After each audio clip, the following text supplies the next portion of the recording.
Yes, we're back in the studios. I told you I would have experts who are working in this area. I have two people. One person talks to parents. His name is Mr. Obom Egulem, the publisher of this thing, actually. Let me help you spread the message a little bit. Parenting now is nice, isn't it? It is. Right. Thank you. And then right next to her, if you look at her button, it says Girls Aid. It's amazing. This is Dr. Bosse Deleu. And you have a double-barrel name, too. Not really. Are you sure? Your husband's first name is what? Maiwa. Okay. Dr. Bosse Deleu. And she runs Girls Aid. And I met her when she invited me to be part of an activity she called Listening Fathers. She wanted fathers to listen. And that was what got me, you know, listening fathers. Because I've, over time, been worried about what's happening these days. We've been empowering women. Nobody's empowering the men. What kind of men are going to become fathers tomorrow? If the fathers are gone, I don't know. You know, what kind of men? So that's why they're here today to talk about it. You all heard what just happened. Yeah. But before we discuss that, I would like you to tell me a little bit about why you do parenting now. Because it's just part of what you do, really. Yeah, I started engaging children. I teach children in church. And I realized there were too many dysfunction, too many signs of a dysfunctional upbringing that I was seeing. And I felt, well, the problem is really not about the children. The problem is about the parents who are trying to raise the children. And if nobody's engaging these parents, some of them have been poorly parented. They were not raised properly. And you really can't blame, because you can't give, like we always say, you can't give what you don't have. Yeah. So you literally replicate yourself. And in the course of replicating yourself, you reproduce the mistakes and the successes that your parents, you know, had. So I felt somebody needs to engage these parents, not just on a one-off basis, but on a sustainable basis. And of course, I write, and that was the only tool I had. So I started doing this, and some friends came and wanted to be part of it.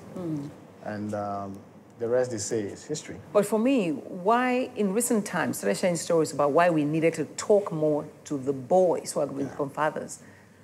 Yeah, the reason is... And the challenge was from domestic violence, if I remember. Oh, sure. You know, boys, most boys, if you ask around, were raised to believe they are better than girls. You were raised that way? Oh, sure. Wow. I recall those days, I came home with my report card, and I was expecting my dad to congratulate me and say, hey, nice one. He said, oh, you came third, eh? I hope it's not a girl that came first. Oh, wow. Yes. And so the next time or second, that girl came first.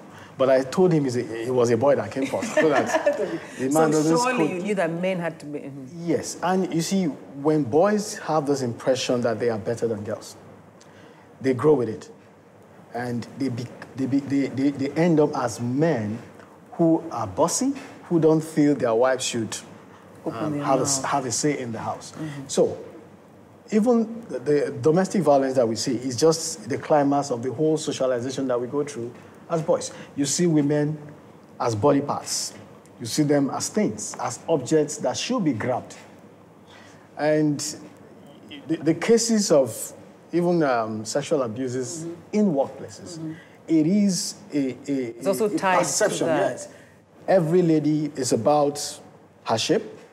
It's about her sexuality, and that's it. It doesn't matter what she's got upstairs. Well, are you making inroads? Well, yeah, we're trying.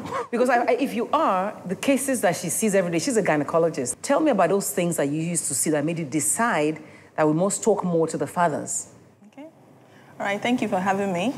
I think my interest in girl children actually started from when I was an undergraduate. I was part of an organization called Action Group on Adolescent Health. So I remember, yes, my friends. Yes, I did that for the 7 years. Volunteering for them. Yes, for when I was in medical school. And then I realized that there was so much information gap for both boys and girls, but especially girls, and that most mistakes that girls make, every gender seems to have mistakes that are kind of particular to them, but most mistakes that girls make are kind of related to relationships. And most relationships that girls form is either they're trying to replicate what they have at home or they're trying to have exactly opposite of what they had at home. So, of course, when I finished medical school, I started working. So over the practices, whenever I see young patients, in fact, the Action Group on Adolescent Health, made me do obstetric and gynecology. It had to be what I had to do with girls.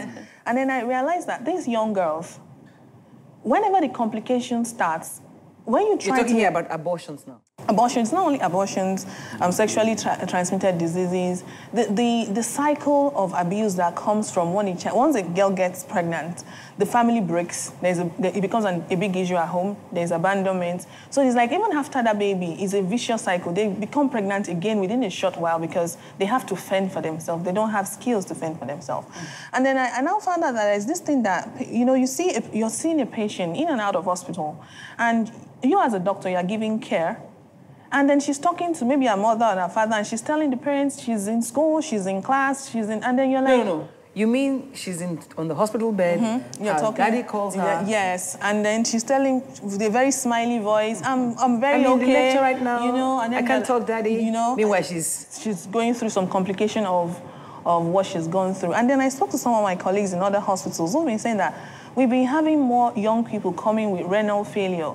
And then when you talk to a lot of young girls, that abortion is illegal in Nigeria. It is legal? It's illegal. Oh, I beg your pardon. So they have to abort the way they can.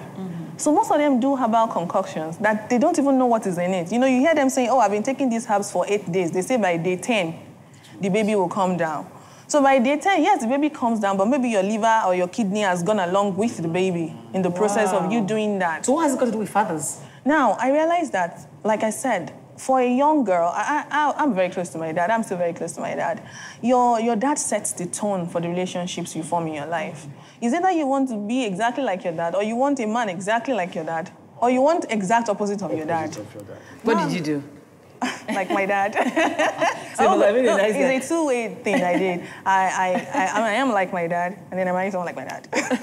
Okay. So I think for a lot of them, you find out that in the process of finding the opposite of their dad, they still don't know what to look for.